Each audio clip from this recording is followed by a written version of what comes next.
This is a story of fame, abuse, revenge, and murder revolving around one of the most highly anticipated rappers signed to Cash Money Records.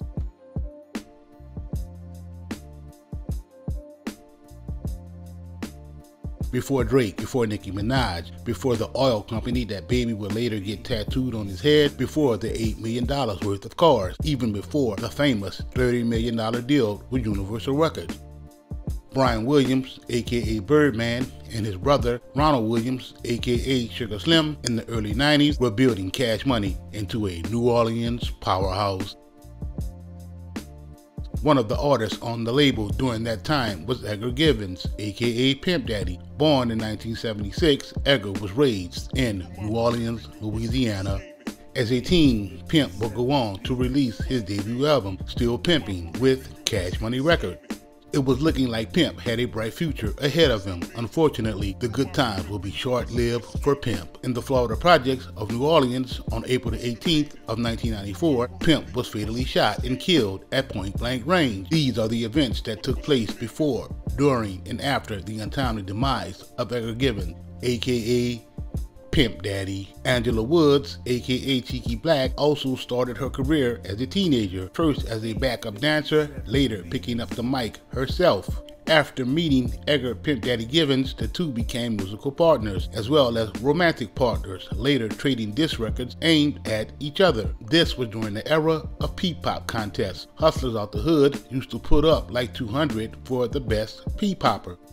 Some of the clubs that were jumping in the city at the time were Rumors, Sensation, The Big Easy, Ghost Town, Streamline, Black Magic, The Detour, and The Sand Pit. Before he linked up with CMR, Pimp used to walk and hop the RTA everywhere he went, even to perform at bars and clubs. The Sand Pit was one of the first, if not the first bars that Pimp hopped on the mic. If you know, you know.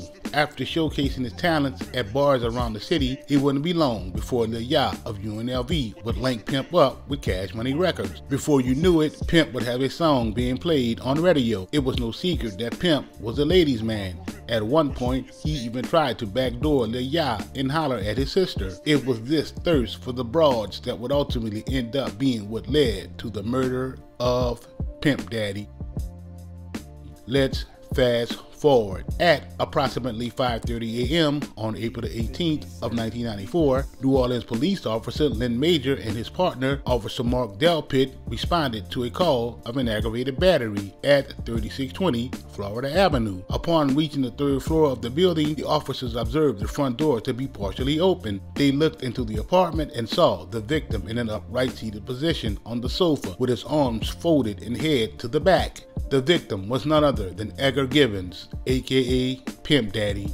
Pimp had suffered numerous gunshot wounds to the head. The officers requested assistance and began canvassing the area for witnesses. Officer Teddy Fambro, a crime scene technician, processed the crime scene. He took photographs and collected evidence. A plastic cup was found near Pimp's feet. Two partial prints were lifted from the cup, but were not sufficient enough for identification.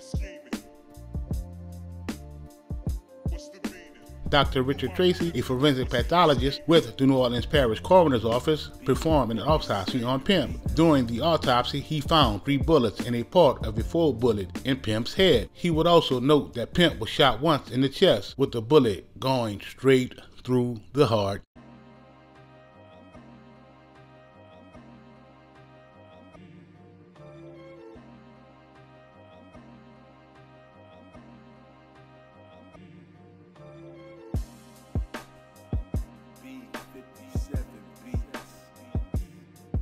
Officer Byron Winbush, a firearms examiner, inspected the bullets retrieved from Pimp's body. During the autopsy, the bullets were all .38 caliber that had been fired from the same weapon.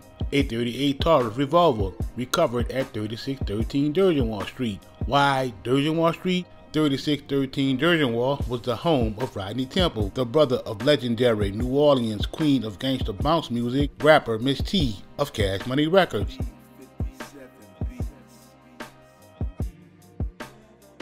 This is where the shit gets tricky. Pimp allegedly dated Miss T. Cheeky Black was allegedly pregnant for him, and he was living with Kim. You can't make this shit up.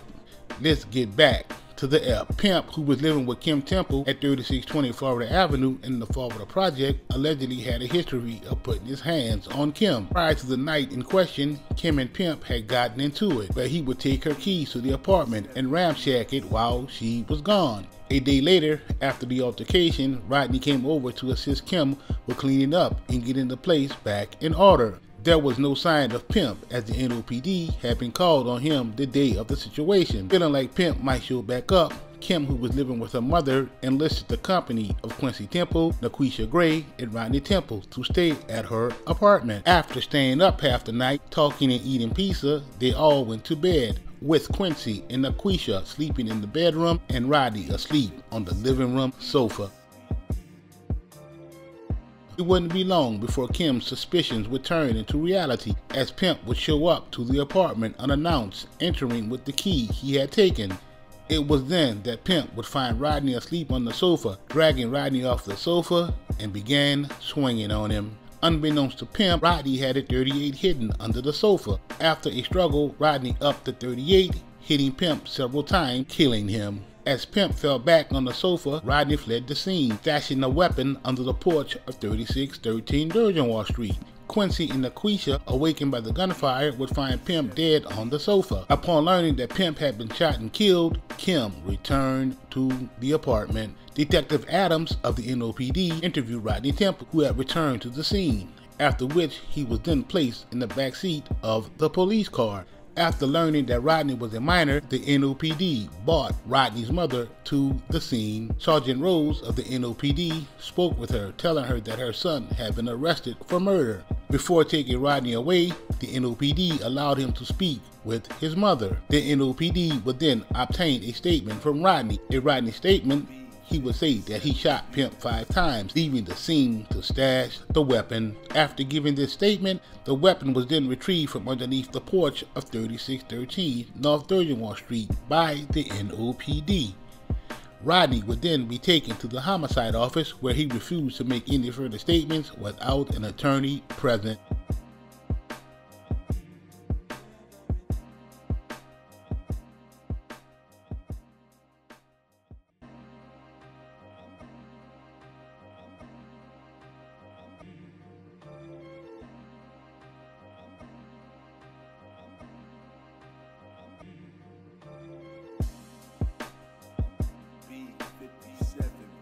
On June 2nd of 1994, Rodney Temple was indicted for the second-degree murder of Edgar Givens. Rodney entered a plea of not guilty at his arraignment on June 30th of 1994. On August 26th of 1994, Rodney filed discovery and suppression motions. A suppression hearing was held on June 30th of 1995, at which time the trial court denied Rodney's motion to suppress statements and evidence. Rodney was ultimately found guilty as charged after a jury trial on April the 22nd of 1996. On May 6th of 1996, Rodney was sentenced to life of imprisonment at hard labor without benefit of probation, parole, or suspension of sentence. Rodney would immediately file an appeal, later being granted his freedom.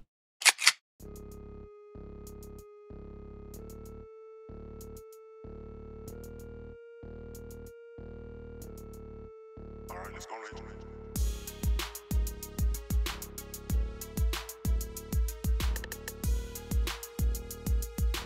3 more suspects have been placed there tonight. New Orleans police say 3 men were arrested in connection with the armed robbery last October of a grocery store in the 3100 block of Bank Street and the shooting of the store clerk there. Police say they picked up 17-year-old Elvis Dillon and 2 juveniles after they received an anonymous tip through Crime Stoppers. I want to review to make sure that individuals, dangerous criminals, just can't just walk out of the institution. The most recent problem was caused by this man, 18-year-old Gerald Mercadal. He's back in custody now, but it's the second time in less than a month he's successfully escaped from the Paris prison system. In fact, he brazenly told the media today he could do it again. Oh, I know I'll be able to get out again. That's a fact. Ain't no doubt about it. For the second night in a row, New Orleans police are investigating there's some signs of a double shooting in one of the city's housing projects. Tonight, it took place in the B.W. Cooper project. People at the scene telling us that 2 women were shot just about an hour ago.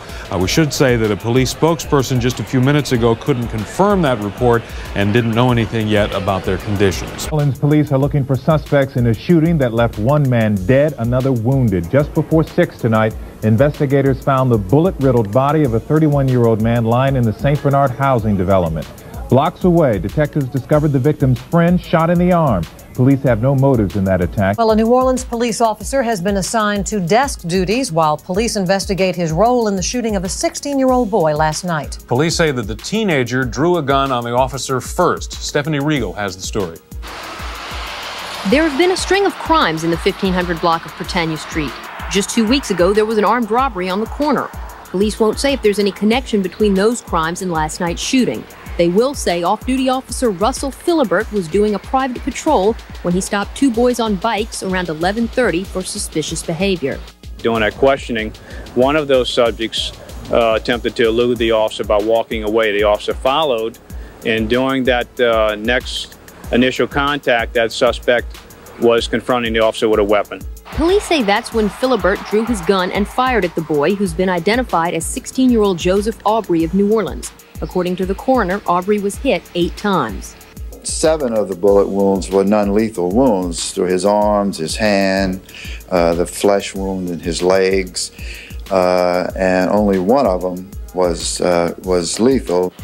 Authorities haven't been able to contact Aubrey's family. Most recently, he'd been living in this foster home but had run away May 24th.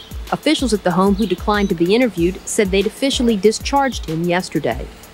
And we have so far that he is a foster child, and we're trying to trace back to see, if that's true and where he lives. Police still won't describe Aubrey's and his companion's suspicious behavior, nor will they comment on whether the boys were stopped for violating the city's new juvenile curfew. Again, we're not going to go into the suspicious activity. That is going to be part of our complete report, and we'll release that at a later time. But the coroner's office, which has determined the bullets were fired from at least 12 feet away, says there are plenty of unanswered questions still.